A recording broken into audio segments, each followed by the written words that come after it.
Live again. We're back. It's Allegiant WebWise with your favorite live stream podcast featuring the most amazing Mr. Mike. I'm no longer on holiday this week, Devitt, and the sensational Jill Glasgow woman. Hello. Jill Glasgow woman. Yeah. Rubbish intro. I'm going to write your intros for you in future. That's terrible. You said it was live and we should make it up as we went along. I'm your Market Harbour man, and I'd like to today start talking about SEO, but specifically, being serious, the implication of AI on it. There's been some even big press, people like the BBC and Forbes journals are now starting writing about the fact that there's going to be some big changes, if they haven't already happened, caused by AI on SEO. And what do we need to know? And more importantly, what can we do about it? So I'm going to start off today's podcast by going across to Jill, who we all know is from somewhere in Scotland. I'll leave you to work out where that is and say, Jill, what are your kind of thoughts on the things that you've been reading? I think that the more I read, the more interesting the landscape's becoming. I think that it looks like, and I don't know if this will really happen, but it looks like everything is going to change. Everything is going to be chucked out, and things are going to be completely upended. All the SEO standard things that we've done before might have to go in the bin and something new happen. And it might happen that way, but of course it might not, because things might change again. But with the kind of stuff that's coming out in the articles in the press, it's basically saying that your AI is going to scrape everything and produce what it wants to show you. And it's going to be really hard to get. Now, I'm a Gen Xer, so I like a nice list of websites so I can choose which one I want to click on. And that's going to be more and more difficult to find. And more people will not do that. Less and less people will do that as the generation Z comes up, who love just to get the answer. So I think it's a time of, we're in a really exciting time, I think. Yeah. That's great. I'm going to come across to you in a second, Mike, as well, to go into a little bit more depth on that. But I think just one very quick point. I was talking to somebody who's 28 years old, about how they would find out a piece of information, and they're like, well, I just go on ChatGPT, that's what I do. I said, well, don't you mean you go on search engines if you want? He went, oh no, can't be bothered with all that, too many choices. So it's the exact opposite of what you just said. You like to have the choices, and he's going, no, just give me an answer, without really thinking through, well, is that the best answer or not? Wasn't bothered. So yeah, kind of interesting psychology along with all the other bits and pieces. Mike, from your point of view, obviously, I mean, we're mostly focused on how this is going to impact clients, but obviously, as somebody whose business is delivering an outstanding SEO service, I imagine it's going to have an impact from that angle as well on you. Well, I think sometimes what you've got to do is just look at where we've come from and how we've got to this point. So for many years, Google has a monopoly on search, and therefore governs everything about what happens within search. And they do that without revealing their playbook. Although, obviously, in the last few days, there's been some stories coming out about their API, and there's been a lot of SEOs talking about what's been included in that, including some reveals which Google's kind of pushed back on. But the search engine results pages, known as what we call the SERPs, are now washed with all kinds of data, and much of it has already been produced through AI.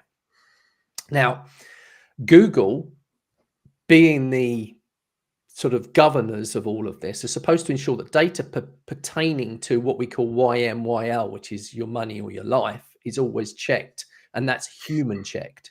Because the reason for that is because if somebody writes an AI article, for example, and says you can take 24 paracetamol a day, and Google then places that at the top of the results for how many paracetamol am I allowed to take a day, and someone does that and causes themselves some severe damage because of it, then of course that's Google being potentially liable. And of course, we all live in a sort of an age of suing people. So what we've always got to have done ever since we've been working in SEO is ensuring that we demonstrate experience, expertise, and have the authority, which then gives us the trust. And then Google put this all into their documentation and called it EEAT. But literally in the last 18 months, there were thousands of websites that have been decimated.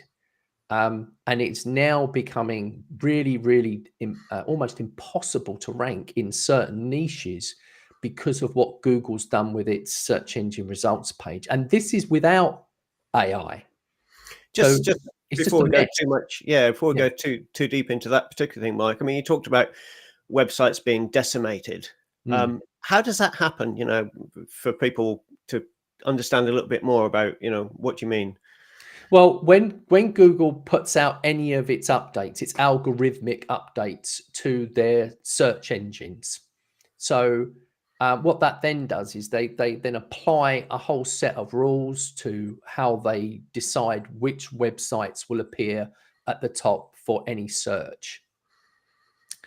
What that's happened to some particular companies is that they have gone from being the authority, and some of these companies have actually written fantastic content, really well researched content, and it's been replaced by articles that are either AI generated, or it's been replaced by a community forum like Reddit or Quora, and or even somebody writing something on LinkedIn. So what Google's effectively done with this helpful content update is been exceedingly unhelpful to all of those businesses that have built on this search. And so there were people who were being employed by these businesses to ensure that their content was kept up to date. They were basically saying, well, what are the rules, Google? And Google say, well, if you do this, and this, you'll always have a good chance of ranking. And that's what they did. They followed Google's rules. And then literally the helpful content update came out, and slowly but surely and steadily, some of them just got completely wiped off the map, losing something like 70 to 80% of search. And for any of us working in the SEO industry, it's very alarming, because it's stressful enough doing SEO, because you are literally living and breathing it every single day. You are trying to keep up to date with anything that's changed, or any new ideas that people come up with, but you're trying to stay within that framework that Google set us, or the recommendations that Google has set us. And then when AI came along, and this is where I've got a little bit of sympathy. I mean, we're talking about the tiniest amoeba-sized sympathy for Google. How can you control the wild beast that is AI? So their efforts to do this is resulting in what we are talking about, which is the future at the moment, which is this search generative experience. Yeah. Okay, that's brilliant. I think that's a really good kind of summary of why some companies are finding, they've been decimated and their search has suddenly gone down. Jill, I mean, as Mike said, Google have got the monopoly here. They clearly want to retain the monopoly. They got it originally by being better than anybody else at what they do. So they've released this update, this helpful update, and it's had a decimating effect on certain businesses. It's had a fantastic effect on places like Reddit and Quora. Why do you think they've done it? I think that's, well, are we talking about the massive financial deal that they did with Reddit or what? Maybe that has something to do with it, although they deny that they have given any preferential treatment to Reddit. But it is interesting how Reddit stuff's starting to get out there. I think, I think that they're trying to stay ahead of the game.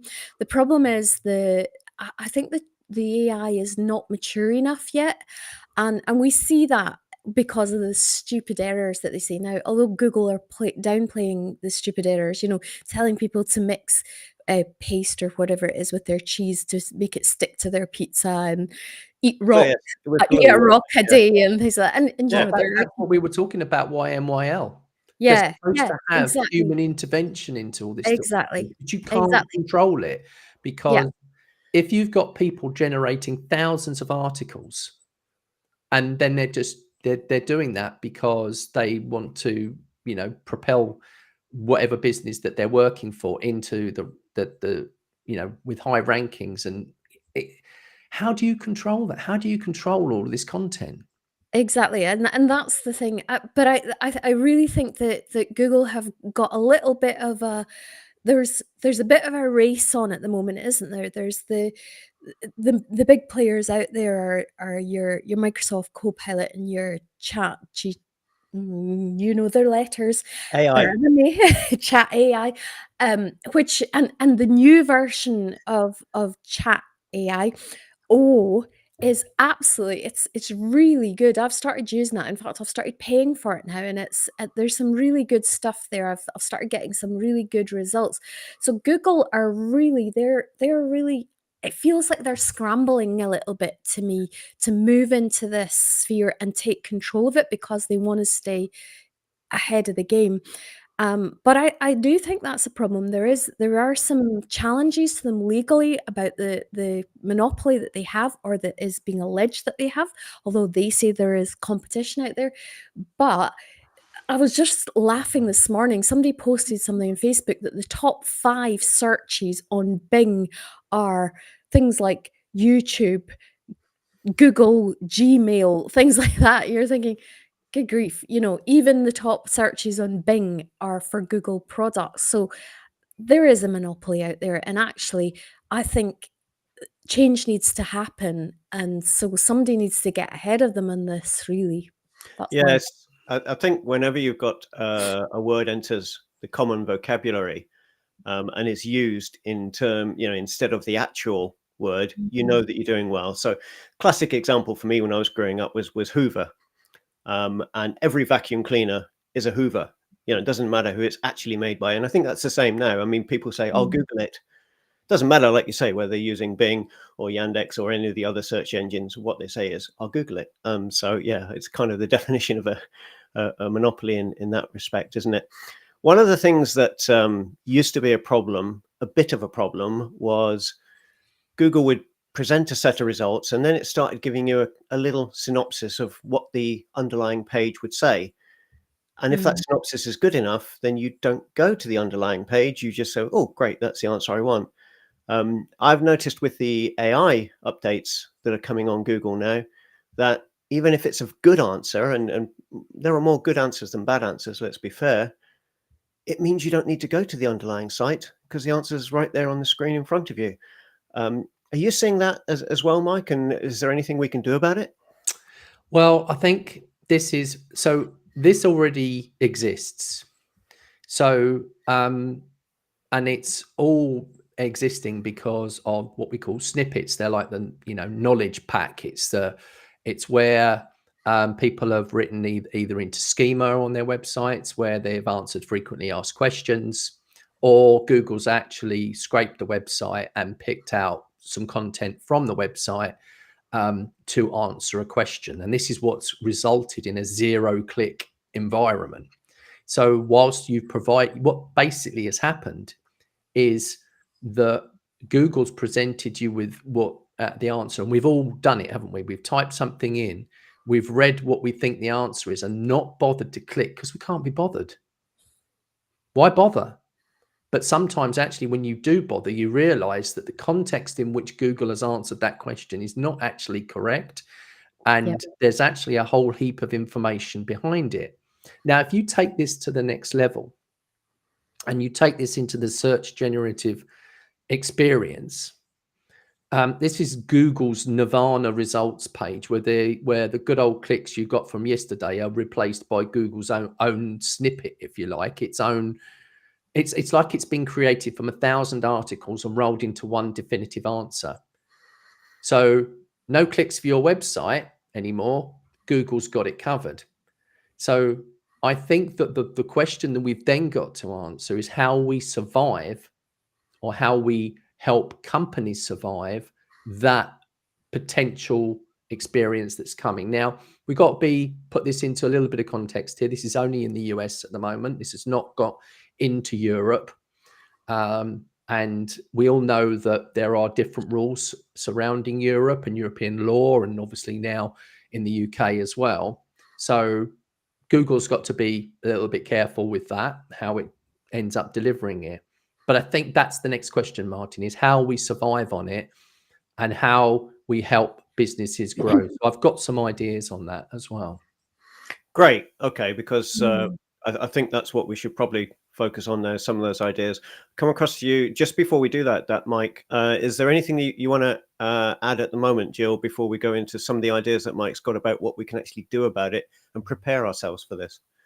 I think probably actually on back what Mike was saying, it made me think about one of the presentations that I did see, which is kind of bridges into what we do about it, and it was really based on where some of that information comes from. And actually, a lot of the time, it can come from the Google reviews, Google profile reviews,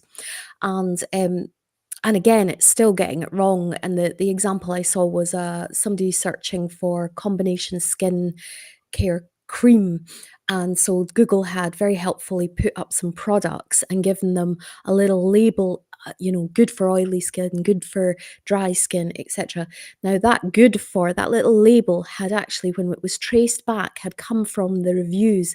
And when you traced one particular product back to its review, it was saying that it was good for oily skin, but what the review actually said was, this felt really oily when I touched it, which is actually not what it was recommended, so it was actually very incorrect. So what that does say to me is moving into what do we do about it, the obvious thing that we need to do is we need to encourage our clients to garner reviews for their products and services that are going to be really helpful for them, and we have to hope and pray at some point that Google wise up and do attribute some of their content. I think Bing does at the moment. Am I correct in that, Mike? Some of the other search engines definitely that are using AI, they definitely attribute the websites where they get their information. Yeah, Copilot does. Yeah. So I think you really need to, we need to hope that the regulation at least pushes Google into that state. But again, that's kind of out of our hands. We just have to watch that and see how it unfolds. But I certainly, in preparation for that, I think we need to really focus on those reviews as well as all the things that we've always done in the website. Okay, that's a great point. Yeah, and there's a bit about education as well, isn't there? Which hopefully, in a very small way, this live stream will add to educating people to look for attribution and to actually not take everything they see at face value, which is a huge topic. However, Mike, some points that you've got that could help our clients. Yeah, so we've got to use every skill in the book, but mostly in conjunction with the clients, we must work on their brand. So how do we do that? Every social media, every video, every piece of content must be on point, but also lead in all directions across the web. That's how you create this brand identity. That's how you create brand awareness. So, and also when you think about the search engines, this is where the genius in the algorithm comes into play, because what people are looking at now is very much ensuring that authors on websites have all of their links to, say, LinkedIn, there are other social media on them. So you've got to make sure your LinkedIn's up to date. And this is where you come across as an authority. This is where the authority and the trust comes into play. So if you take a look at the website for something like Search Engine Land, right, just go to that website, go to a blog post and look at how it's structured. AI or no AI, this is how to write a blog post, because the only thing that's missing is like an accompanying video. So what are we doing when we're creating any posts, any content now? We're looking to see it's got links to authors. It's got how many minutes it takes to read. It's got breadcrumbs in the top. It's got good internal linking around the rest of the site. It's got video on it. So the web you create your content from is the authority that you create for yourself, and your brand is key. So SEO is just a subset of marketing, and never has SEO needed marketing more now to help establish that brand authority. So you should be SEO should be working in conjunction with anybody doing marketing to produce this almost like this, not an avalanche of stuff, but just a very, very controlled quality sets of content. I like to think of it as a sort of ecosphere. Is that the word? Ecosphere? It is the word, yes. Yeah. That's good. We always got to get our word of the week out, and I think Ecosphere wins it for that. And it's a brilliant point, Mike. You know, again, we tend to think of these things as all sort of little separate, self-contained things, but they're not. SEO, as you say, is a subset of marketing, and you know, getting that brand and being consistent about that's important. And what's kind of ironic, if that's the right word, is there are some really cool AI tools you can use to make sure that your brand is consistent across different platforms and automating, you know. So we go through this whole create content once, but then, you know, use it in multiple different ways. And if that's something that, you know, anybody listening to this wants to get help with, then please do get in contact with us, because that's what we're trying to do is how can you put as a small effort to get a big return from? We've always talked about that, but it becomes more and more important, you know, because of things we've talked about now. Guys, it's been a fantastic 20 minutes, some wonderful tips in there. As usual, we'll just end off with any final thoughts. I'm going to come to Mike first. A final thought for you, Mike? I think you just, like I said, I think the most important thing is don't just focus on page optimization and H1 tags and a bit of internal linking here and there, thinking that somehow that's going to give you everything that you need. You still got to do the whole melting pot of SEO, but you need to be involved in the marketing side. You need to have some, if the marketing is creating content, you've got to think of content now that TikTok, video content, you know, I keep saying this over and over to my clients about get content onto TikTok. It gets you noticed. I've seen companies that are really thriving on TikTok by producing some really good quality content, and they're not even worried about Google. So is Google the way forward? Is TikTok the future because it's video? Maybe that's another subject.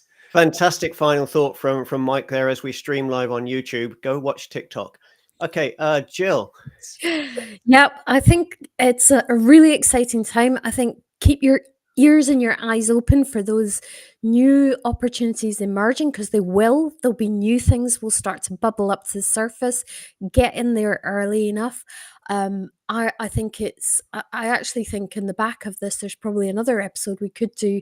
I've had a couple of clients come to me and say that they're giving up on their website because it's not, they can't compete.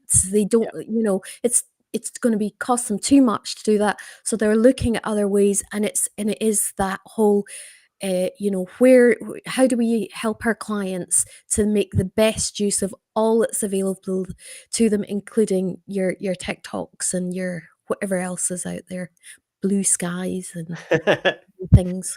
Yeah, no, that's a couple of great final thoughts, and I'll just add one into the mix there. You know, for everybody watching this and listening to it, this has always been a fast-moving world. You know, digital marketing.